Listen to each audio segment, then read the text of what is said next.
Dilemas, episódio 47. E aí, Luanda, tudo bem com você? Tudo bom, Pedro? Tudo bem com vocês, Dilemers? Como é que vocês estão? Como é que foi essa última semana de vocês? Viajaram? Passearam muito? Espero que não. Espero que não, porque muita O irresponsabilidade, povo né? não Gente que tá sabe, saindo. mas a gente ainda deveria estar isolado. Que coisa estranha as pessoas indo pra rua, né? Que coisa bizarra. Falta de compromisso com o coletivo. Começando o dia assim, com esse recadinho gostoso, né? Sai de casa não, pessoal, tá bom? E solta a vinheta, Cabode. Dilema vem do latim. São duas premissas, pontos de vista contrários. E aí, ao ceder ou negar uma delas, se chega a um novo lugar, Um problema que é um confronto entre duas soluções. no dicionário hipster, treta. Situações embaraçosas. Dilema É um problema a ser resolvido, ou não. a ser entendido. Putz, discordo. É? Então temos um dilema. Bem-vindas e bem-vindos. Esse é o Dilemas, Dilemas. podcast com Lua Barros. E Pedro Fonseca. O dilema dessa semana foi mandado por uma Valentina, que é mãe, e eu confesso que eu fiquei muito tocada pelas palavras dela. Tá, posso ler aqui? Por favor. Lá vou eu. Meu dilema de hoje é sobre a adolescência. Meu pequeno Enzo tem 13 anos. Sempre fomos muito próximos. Eu, meu companheiro e meu pequeno Enzo. Paulistanos, nos mudamos da Selva de Pedra para a cidade de Gelo, Curitiba, pelo clima e pessoas, quando meu pequeno Enzo estava com 3 anos. Então nosso pequeno núcleo familiar foi nossa fundação, nosso esteio em tudo que passamos. O amor e honestidade das nossas relações foi o que manteve a gente vivo, aquecido naquela cidade por 8 anos. Meu pequeno Enzo cresceu, fez amigos e ainda tem a cidade no coração, saudosista como um bom canceriano. Eu te entendo, pequeno Enzo. Mas nosso calor estava diminuindo e decidimos nos mudar. O pequeno Enzo deixou os amigos da infância e o frio que tanto gosta. Ele estava com 11 anos quando saímos de lá. Viemos para a Ilha dos Sonhos. Itamaracá? Não, brincadeira. Piada interna de recifense. Viemos para a Ilha dos Sonhos, dos meus sonhos da adolescência. Ele foi para uma escola pequena, turma pequena de 15 alunos, proposta fundamentada na vertente de Paulo Freire, com uma nascente de cachoeira. Mas pré-adolescentes são complexos. Ele se relaciona com todos, alguns foram mais acolhedores que outros. Ele se sente só, na maior parte do tempo. Sente falta dos amigos da infância, sente falta da cidade de Gelo. Fizemos o possível para manter contato, vamos para lá com certa frequência, mas o vínculo é difícil à distância. Ele não tem celular, nossa escolha, mas sempre teve os nossos disponíveis para ligar ou escrever para quem quisesse. E com o isolamento social que vivemos agora, tem tentado contato, mas sem muito sucesso. Acho que ele sente mais falta do que os outros. Com os colegas daqui, até tem um contato maior pelas aulas remotas, mas não há vínculo. Sempre fomos muito próximos, conversamos sobre todos os assuntos. Ele sempre foi muito crítico e interessado em diferentes assuntos. Adora música desde antes de saber andar, compartilha dos gostos musicais do pai, adora o metal e toca vários instrumentos musicais com o pai. Faz bordados comigo, lemos livros juntos e assistimos filmes com direito à sessão de escrita e leitura dos textos depois. No começo da quarentena até criamos os ensaios de uma quarentena cinematográfica, nunca publicados, que já parece que essa quarentena nunca essa quarentena vai acabar. Mas percebemos que ele mudou nesse isolamento. Não pelo isolamento, claro. Vimos a mudança acontecer na nossa frente diariamente. Ouvimos a voz mudar, os pelos se avolumarem e a instabilidade de humor desde março. Curioso que estes dias vimos um vídeo do início do isolamento e até ele estranhou a voz dele. Há um tempo tenho refletido sobre a maternidade e sobre mim. E ouvi dizer, uma vez, que criar filhos era como um jogo de videogame. A cada fase ia ficando mais difícil e que quando eu chegasse no combate da última fase, naquele último mestre, iria ser complexo. Aí eu entendi. Não se trata da criança ou do adolescente. O último chefão sou eu. É sobre mim, sobre a minha infância, a minha criança interna. E penso, agora, que se até agora eu vi a minha criança crescer junto com meu pequeno Enzo, chegamos os dois na adolescência. Há um espelhamento. Eu moro na minha cidade dos sonhos da minha adolescência. Daquela menina paulistana da Zona Leste que comprava Fluir e fazia capa dos cadernos com fotos do Teco Padarates e Kelly Slater, e sabia tudo sobre os campeonatos que rolavam na Joaquina. Hoje eu moro a 5 minutos a pé da areia da praia da Joaquina. Hoje eu me vejo na instabilidade do meu menino e o acolho como posso, quando eu não deixo a minha raiva sair mais rápido da minha boca do que eu consigo processar.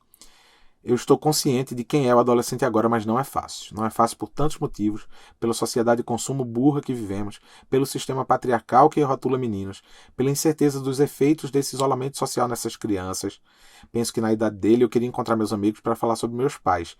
E por mais legais que a gente acha que somos, ainda somos pais e não amigos.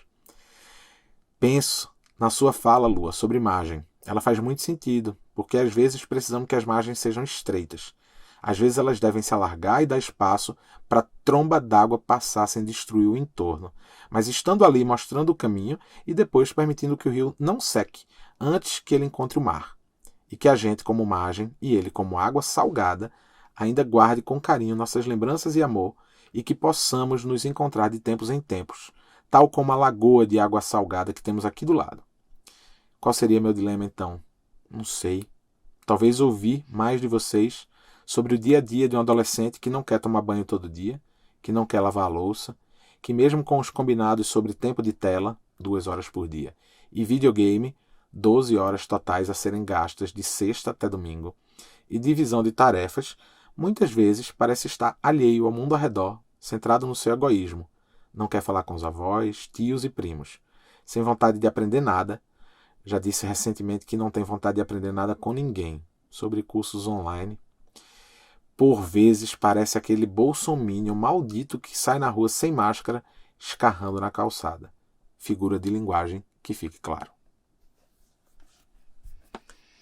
Manda, pode fique à vontade. Ai, pra Valentina, começar. me abraça!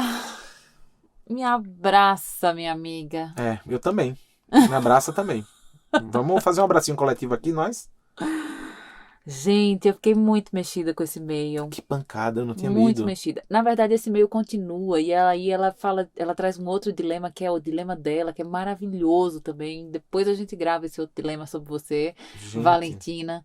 Mas eu amei conhecer sua história.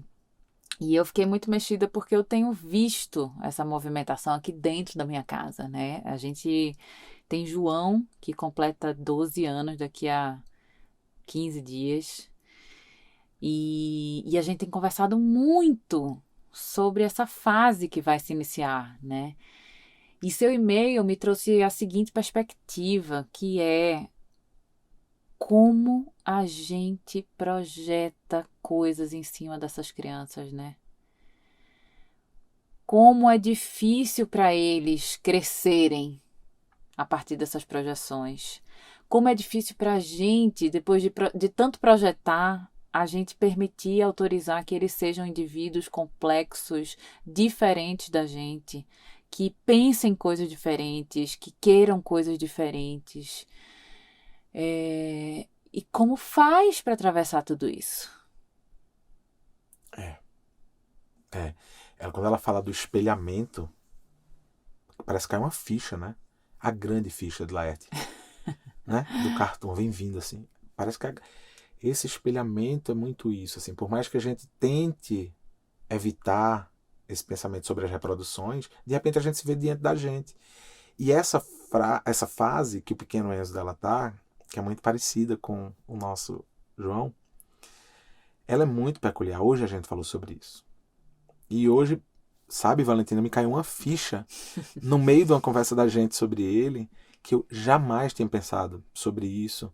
E que talvez essa figura de linguagem, ou para não usar uma figura de a palavra, a expressão figura de linguagem como você usou, mas para usar uma metáfora, hoje no meio de uma conversa da gente, a gente estava falando sobre isso, que essa idade ela é super complicada porque essa pessoa ali de 11, 12, 13 anos, ela vê o que está do outro lado do muro. Foi assim que eu comecei a minha fala hoje com o Lua, viu? Ela vê o que está do outro lado do muro, mas ela ainda não passou para o outro lado. Que é essa despedida da infância para Para adolescência. adolescência, né? E aí teve uma hora, enquanto ela estava falando, que eu elaborei melhor e eu disse, não, peraí, eu acho que eu tenho uma imagem melhor para isso. A gente não pode transformar esse lugar da pré-adolescência num muro, porque isso é muito estreito. É um platô. Então, é como se essa pessoa viesse ali caminhando na infância, né? Com todas as suas nuances, mas nessa infância. e desce de cara com isso que parece uma parede. E aí ela sobe para ver o que está do outro lado, e ela consegue ver o que está do outro lado, só que não é que é um muro, é um platô. É um platô que se alonga, que ela tem que caminhar aí por 2 ou 3 anos até chegar na adolescência. Na verdade, ela caminha nesse platô, né? Ela vai nesse platô, Ela então ela vai vai. até encontrar uma montanha, Ela né? vai Que ela tem que andando subir, né? até que ela chega na adolescência, que aí é outra subida, né? Mas ela vê o que está do outro lado. Ela visualiza essa tal adolescência, né? E imagina o tamanho da dor dessa criança passando por esse momento de olhar para trás e ver a infância ficando, olhar para frente e ver esse outro lugar que ela tem que é desconhecido, e em cima desse novo platô, que também para ela é uma coisa nova, né? Imagina agora a dor dessa pessoa pensando que essa pessoa não é a gente. Porque quando é a gente ainda não tem a maturidade e a capacidade de elaborar determinadas coisas que estão dentro da gente. Lembra que a gente está deixando de ser criança agora? Quando a gente sobe nesse platô? Há um movimento psíquico muito intenso, né? Muita coisa ao mesmo tempo. Então a pessoa sobe no platô, tem uma nova visão sobre o que está diante de si, tem uma nova visão sobre aquilo que deixou para trás, que até pouco tempo ela caminhava, olha para aquilo atrás e acha que tem um abismo, porque a olhada para trás no platô, quando você não vê o chão, que é a infância, é um abismo, você causa um distanciamento muito grande, você olha e já não se reconhece.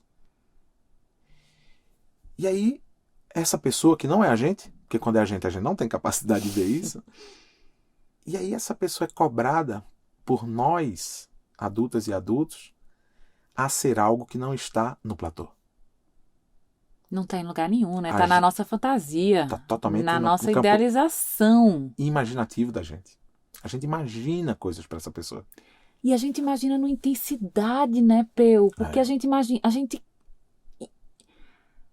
a gente só quer que seja bom. A gente não autoriza a falha, a gente não autoriza o erro, a gente não autoriza o processo É. de descobrimento. A gente é um nível de cobrança dessas criaturinhas que é muito difícil, torna tudo muito mais intenso. Ao mesmo tempo, qual é a medida? Então, relaxo e deixo caminhar em cima desse platô e desencano de pedir para tomar banho e desencano de falar sobre as tarefas, né? O que a gente faz? Jesus amado! Tem uma outra coisa, né? O nível de intensidade emocional, ele é igual ou maior nessa fase de uma criança de 2 anos, que não percebe também, não consegue ter dimensão do próprio corpo, do que está sentindo, daquela separação do pai e da mãe, daquela desidentificação do pai e da mãe, né? Que aí vem as birras, o terrible two, que eu odeio essa expressão, mas esse processo de individualização do bebê, da criança, né, que passa a contestar tudo e todos ao redor, e passa a dizer não, e passa a jogar coisa no chão, e os pais se colocam numa posição onde eles se sentem desafiados por essa criança, o que é uma loucura, porque uma criança de 2 anos, ela não está disposta a me desafiar, ela está disposta a se encontrar. E aí é igual na adolescência, nessa chegada, né, da adolescência, porque é tudo muito intenso e não cabe no corpo. Nossa, muito. Eu te vi falando agora, fazendo essa descrição desse tempo, né? E eu lembrei de uma coisa que eu te ouço falar muito nos cursos, na sua atuação na parentalidade positiva, que é quando você se refere aos modelos parentais anteriores a esse tempo que a gente vive. E aí isso está lá nomeado, né? Quando você traz isso para as pessoas com quem você dialoga, né? Na infância, é muito presente a possibilidade de ter 2 modelos parentais, o modelo autoritário e o modelo permissivo. E eu sinto, pensando sobre essa história que a Valentina trouxe, e pensando sobre o que a gente passa aqui com o nosso João, que também nessa fase se apresentam 2 modelos antigos, vamos dizer assim, que precisam ser contornados. O modelo de mães ou pais que aceleram e os modelos que freiam. Aqueles que querem que a criança vá logo para a adolescência, aqueles que querem que a criança permaneça na infância. E não tem aquele modelo intermediário, que é o modelo embreagem, que pisa para a criança definir que marcha vai usar nessa travessia. Lindo. Viu? Uma metáfora de carros eu trouxe. Veja que coisa maravilhosa. Um negócio que eu entendo tanto, carro. Pense num cara que entende carro. Mas o que eu estava agora falando sério acho que tem sim uma característica comum às mães e pais nessa época, que é querer ou empurrar adiante no platô, ou ficar tentando segurar nesse lugar anterior ao platô. E eu acho que a gente precisa aprender com essas crianças, já que é um processo de espelhamento e a gente se reconhecer tanto nelas e neles quando chegam na cidade, a gente precisa aprender que talvez esse seja o momento, um dos momentos que pede mais a nossa atenção, no sentido de acompanhar o tempo de evolução delas e deles. Sabe uma palavra que me veio? É tempo de confiar. É tempo de confiar. São 3 palavras. Tempo de confiar. E aí é aquilo, né? O que você plantou até aqui com essa criança? Na história dessa Valentina, me parece que o que foi plantado foi uma relação muito bonita. Uma relação de muito companheirismo, de muita presença, de muito vínculo. O menino lê junto, borda com a mãe, toca com o pai, né? Então tá tudo certo. Foi consolidada uma referência ali. Sim. É muito triste quando chega nessa fase, você olha e diz assim, cara, não construí. No caso deles, não tem isso. Ela construiu, eles construíram, ela e o companheiro construíram com esse pequeno Enzo. E aí agora é hora de confiar. Sim. É tempo de confiar. Confiar no que foi plantado, confiar nesse tempo. Só que a gente não aprendeu a confiar nos nossos filhos, né? A gente não exercita esse olhar para eles. Não, e é muito louco, porque a gente constrói na infância a tal da autonomia, mas essa autonomia, mesmo construída de forma muito sólida, ela é baseada muito nas nossas expectativas diante de como aquele ser humano vai reagir diante da autonomia que possui. E não o contrário. Como é que eu vou reagir diante da autonomia dessa pessoa? Porque a partir do momento que essa criança deixar de ser criança para ser pré-adolescente, depois adolescente, pensa que essa autonomia se transforma também numa coisa natural desse processo de evolução, que é, você me deu autonomia, agora eu vou seguir o meu percurso. Só que a gente confunde isso. E ao invés de confiar, acho lindo isso, esse tempo de confiar, ao invés da gente confiar que essa pessoa vai fazer essa travessia, sabendo inclusive que a gente está ali, a gente meio que volta para um lugar que é, caramba, mas eu dei autonomia, agora o que é que está acontecendo? E o que está acontecendo é a vida daquela pessoa. É muito difícil lidar com isso. E acho que é muito difícil também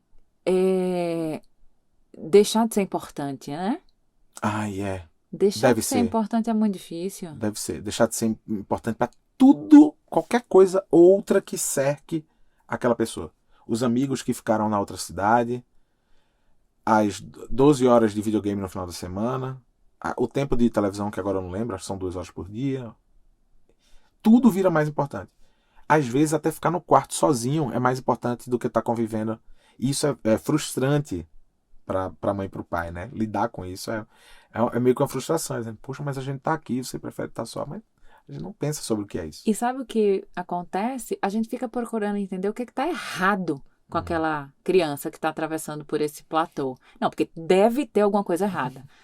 Deve ter alguma coisa errada, tá fumando maconha. Deve ter alguma coisa errada, tá batendo punheta. Vi minha mãe agora aqui. Deve ter alguma coisa errada, tá depressivo. Deve ter alguma coisa errada, tá usando droga. Então a gente fica buscando o que tá errado e, óbvio, a gente sabe, como pais, né, que a gente precisa ficar atento e observar, mas a gente precisa confiar que é isso, assim, é um lugar de menos importância agora que esse pai e essa mãe vai ter.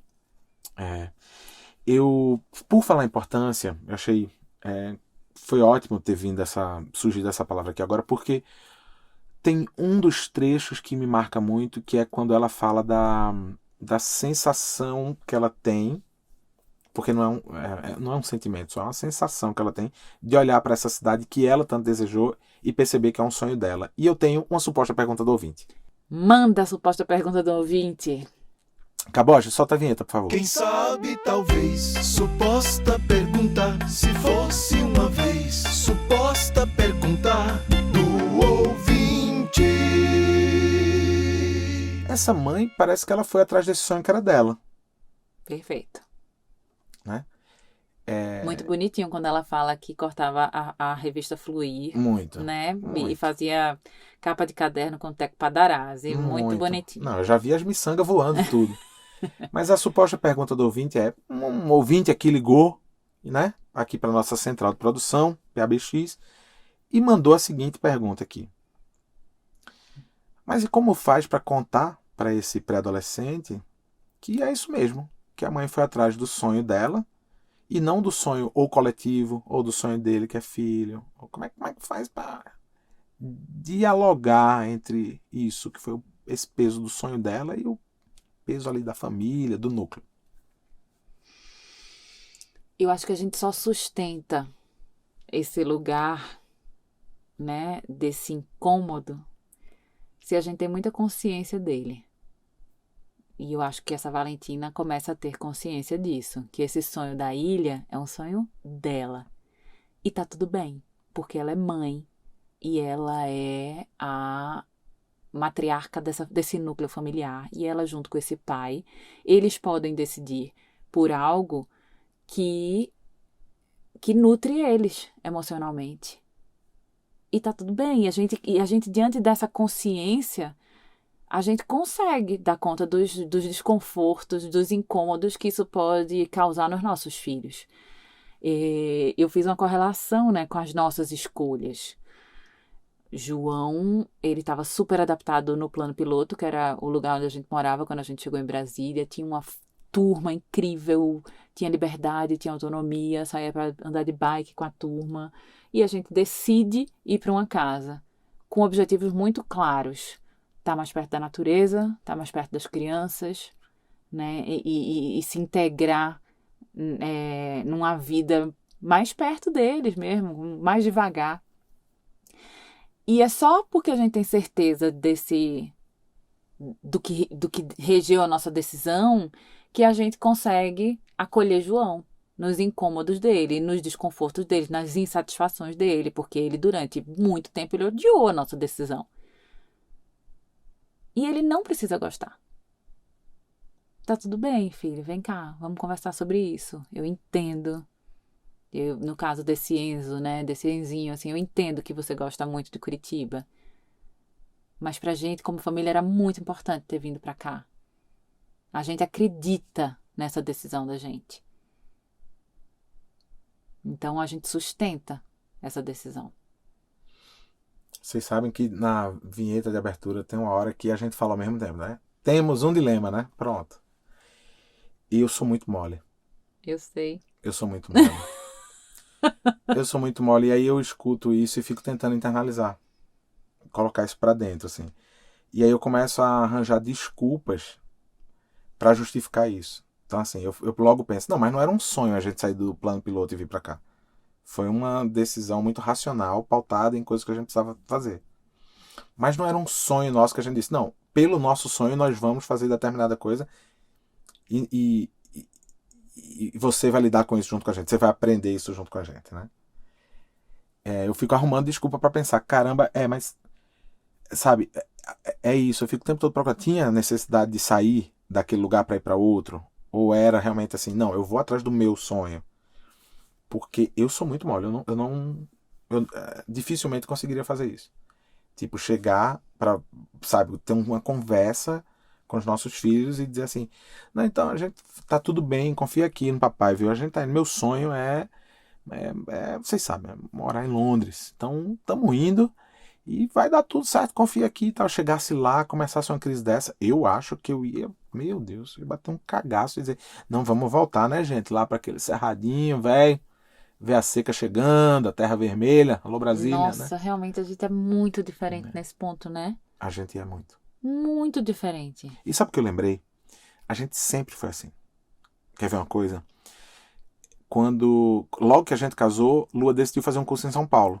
Foi para São Paulo fazer o curso, recebeu uma proposta de trabalho com 15 dias de curso e eu disse, não, aceita que eu tô indo. Aceita aí que eu tô indo atrás. Fomos, né? E eu fico pensando, eu me peguei muito pensando nisso. Eu nunca quis ir para São Paulo. Nunca na minha vida profissional, nada, jamais. Eu olhava para São Paulo, inclusive, com o despeito arrogante de um jovem recifense, né? Envolvido com a cultura da sua cidade. Viu, galera amiga? Eu tô sendo bem sincerão aqui com vocês me perdoem aí, qualquer coisa. Mas eu tinha isso, eu olhava para São Paulo e dizia, quem é São Paulo, velho? Os caras estão lá se matando pra fazer aquilo. Não, vamos ficar aqui que a gente vai pra praia todo sábado, esquece. E foi muito estruturante pra gente Foi. ter saído de Recife, ter ido morar numa cidade como São Paulo, onde a gente ficou 10 anos, 3 filhos nasceram lá, alguns CEPs, alguns trabalhos, É. né? Eu sou muito corajosa nesse Muito, sentido. você é. Não, tanto é que na história da gente em São Paulo, os momentos de bater um medo e tal, foram comigo, não foram com você. Por mais que eu tivesse mais na linha de frente do trabalho, mas os medos eram eu que sentia medo, não era você, né? E eu acho que as crianças, elas percebem isso, assim. Então, quando a gente dialoga com o nosso João sobre a nossa decisão e a gente sustenta o desconforto dele, a gente dá conta do choro dele, dá conta da insatisfação dele, ele confia. Eu acho que sim também, eu concordo com você. O que eu não sei é como eu lidaria com isso. Eu tô me colocando no papel dessa Valentina também. Uhum. Ela como mãe e eu aqui como pai. Eu fico pensando, honestamente falando, que se eu tivesse no lugar dela, apesar da volta ser pra Curitiba, viu, Valentina? Eu tô fazendo um baita exercício aqui, viu? Me dê bem a mão. Mas eu ia ponderar sim. Eu ia ponderar sobre as questões dele, da saudade que ele sente dos amigos. Eu ia certamente ponderar isso. Isso iria me chamar para um lugar de pensamento. Tu jura, Peu? Juro. Não, eu tô olhando pra Curitiba como se fosse Salvador, tá? Não, porque Curitiba, sendo Curitiba, não. Mesmo. Não, se fosse eu, Pedro, saindo de Curitiba, óbvio que não. Mas sabe o que eu penso quando eu penso sobre isso? Que assim, eu rumino muito pouco as ideias. Eu tomo uma decisão e eu vou com ela. Porque eu não acredito que existe a decisão correta ou a decisão Concordo. errada. Esse ponto eu acho que a gente pensa igual. Eu também penso assim, não acho que tem a decisão certa ou errada. Eu tô falando da minha, como eu me sinto diante dessa, de ter que lidar com o sentimento desse de um filho. Sou eu, não é sobre eles. Não é sobre eles sentirem isso. Eu acho que tá tudo bem eles sentirem. Mesmo. Então você pensou em voltar pro plano piloto quando você viu o João sofrendo? Claro. Sério? Oxente. Quando eu soube que aquele apartamento estava alugado, me deu uma dorzinha no coração. Vamos ser francos aqui. Não, claro que sim. Claro que sim. Quando Nossa, eu vi... mas imagina a gente nessa pandemia no apartamento. Não, mas a gente não sabia que ia ter pandemia não, Luanda. Não sabia. Luanda da bolinha de cristal agora aqui? Não tinha não. Não, não, amor, de novo, não tem decisão certa e errada.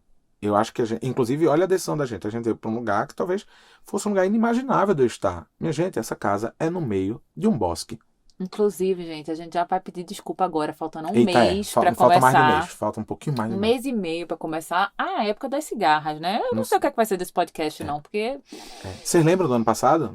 A gente pegou a reta final desse gás aqui. A gente tinha que sair. não, a gente ainda tinha escritório, a gente conseguia gravar no escritório de A vez em gente quando. gravava no escritório, ou então a gente pegava o carro e ia aqui pra trás e gravava dentro do carro. Teve uma vez que eu derreti dentro do carro aqui. Mas só que dessa vez a gente não tem como sair, não. Estão lembrados que a gente tá no meio da pandemia? Confinadas? Então. Vai ser. Vamos gravar na cigarra mesmo. Vamos voltar pra Valentina. Mas entende, quando eu tentei me colocar no lugar dela, é como é que eu. A minha fraqueza diante disso. Como é que eu iria lidar? E eu acho que eu ia ficar pensativo. Então dá a mão aqui, É. não larga minha mão não e vamos Não. firme Vamos firme. na decisão. Tá bem. Tá bom. Tô firme, viu? Até porque isso constrói essas crianças, sabe? Quando ela diz assim, ele tá solitário. Que medo é esse que a gente tem dessa solidão, gente? Sabe? Essa criatura que atravessa essa adolescência desse lugar mais quieto, mais só, né? Mais tedioso, sei lá.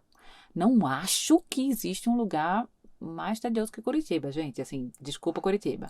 Mas, pô, entre Curitiba e Floripa, né? Não, eu, Pedro, não vou opinar sobre essa questão entre as duas Tá bom, cidades, não. É tudo melhor bem. me manter bem fora.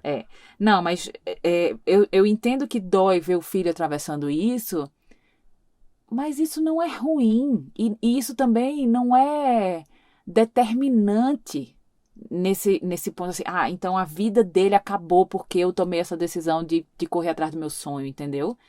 É isso, assim, é se achar muito importante.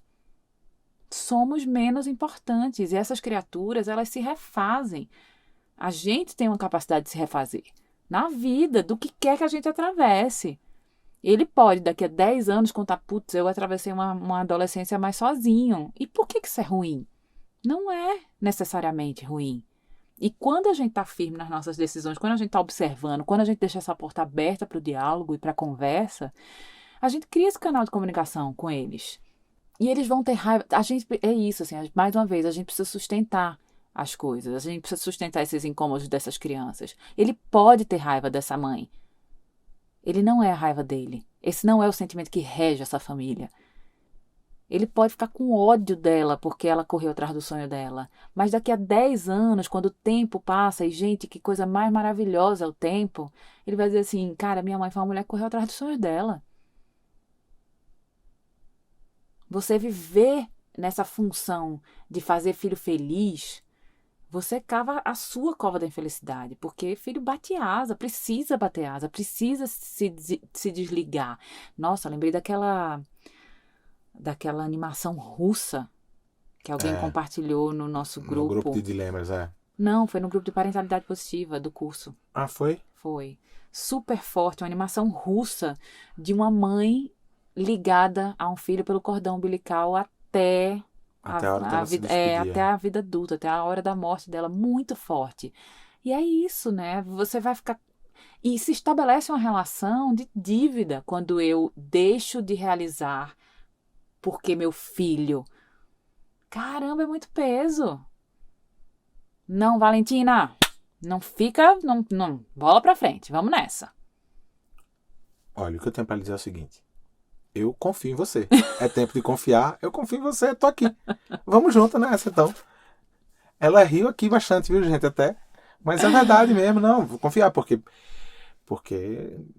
eu entendo. Eu acho que faz muito sentido isso tudo que você tá falando mesmo, assim. Eu olho pra isso com admiração. Porque eu vejo você falando e eu digo, cara, ela tá coberta de razão.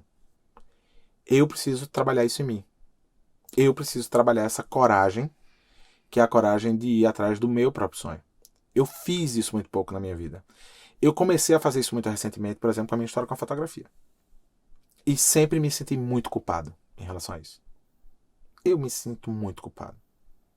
É isso, minha gente. Eu tava agora, antes da pandemia, uma viagem de 15 dias na Índia, mas me sentindo culpado, porque estava longe, porque vinha pandemia, porque eu não sabia como é que estavam as coisas aqui. Porque a gente só conseguia se conectar quando eu voltava, quando tinha um hotel decente numa daquelas cidades que eu tava. E você E lembra ocupado. qual é a coisa que eu digo pra você quando você tá nesses lugares? Pra eu curtir o que tá lá, né? Né? Não, de novo, amor, eu confio no que você tá falando, acredito, admiro, mas eu quero falar o que tem dentro de mim, vou falar sobre mim, que é, eu preciso elaborar essa coragem. Porque eu tenho mesmo esse medo. E eu entendo quando você diz, é muito bonito, isso é muito forte quando você fala que ele vai olhar lá na frente e vai ver uma mãe que correu atrás do próprio sonho. Esse é o melhor recado que a gente pode dar pro nosso João, pra nossa Irene, pra nossa Tereza, pro nosso Joaquim, e que essa Valentina pode dar pro pequeno Enzo dela. Isso pra mim é... Tô com você e não abro nem fecho. Tô com você, então... né? Ainda sobre isso, filhos que crescem, né? E esse processo tão doloroso de se despedir dessa criaturinha que você acha que você moldou, que você acha que você, né, deu o melhor. É difícil mesmo, é doloroso mesmo. Mas é um privilégio tão, tão incrível. E é tão bonito. É verdade. Não, você tem que estar coberto de razão. Eu tenho olhado para João muito, assim, muito emocionado de ver quem ele está se tornando. E eu quero que a gente discorde mesmo, eu quero que ele me conteste mesmo, eu quero que ele busque outros caminhos de pensar o que ele pensa, que não são os meus caminhos. Porque também é igualmente pesado para a mãe e para o pai ter que sustentar isso. Esses filhos que são continuidade. Sim. Não precisam ser. Tem razão. Né? Valentina, abraça esse guri. Chama ele pra tocar música, pra bordar, pra cantar, pra assistir filme. Tá tudo certo. E vocês vão atravessar esse platô juntos. É isso. Querida, obrigada pelo e-mail. Eu amei esse e-mail também, esse dilema. Foi forte, bonito. Obrigada pela partilha da sua história, do seu Enzinho, do seu Enzo. Fiquem em casa, se cuidem. Vamos atravessar essa pandemia aí mais um tempo. É isso, a gente, assim, a comunidade dos dilemas, ela tá bombando, né? A gente tem a comunidade dos dilemas raiz, hoje tem perto de 300 pessoas lá dentro, tá lindo de ver. O que acontece se a pessoa virar dilema raiz? Vou contar um exemplo. Conta. Ontem, por exemplo, a gente teve um encontro exclusivo para a comunidade de dilemas raiz com Carolina Nalon, especialista em comunicação não violenta. Já tivemos encontros desse tipo com Alexandre Coimbra Amaral, Gregório do Vivier e Giovana Nada, né? E vem muita coisa ainda, né? Muitos encontros que a gente não pode falar aqui. Mas quem quiser fazer parte com a gente, é fácil. Apoia-se/dilemas. apoia.se/dilemas. Você vai lá, escolhe uma das cotas e vem com a gente nesse grupo com conteúdos exclusivos, encontros e discussões sempre muito enriquecedoras. Tu não acha muito maluco quando tu olha aquele grupo no Telegram funcionando, as pessoas realmente terem transformado por elas próprias aquilo numa comunidade que dialoga? Hoje estavam falando sobre uma das pessoas fez uma pergunta sobre trabalho e apareceu um caminhão de gente para ali junto com ela para construir junto. Você viu isso? É lindo. Rapaz, é muito forte. É lindo. E gente, mandem seus dilemas. Não que não esteja chegando não, porque tá chegando, viu, gente? Mas mande seus dilemas sim, a gente tem muita alegria de escolher, trazer para cá, dialogar e depois, principalmente, talvez uma das melhores partes, receber o e-mail, depois que a gente grava, das Valentinas e dos Enzos que mandaram os e-mails dizendo ouvi. É muito legal essa Nossa. Parte. Obrigado. Até a próxima quinta. Um beijo. Beijo. Solta a vinheta, Caboge. Dilemas. Mostre os seus que a gente mostra os nossos.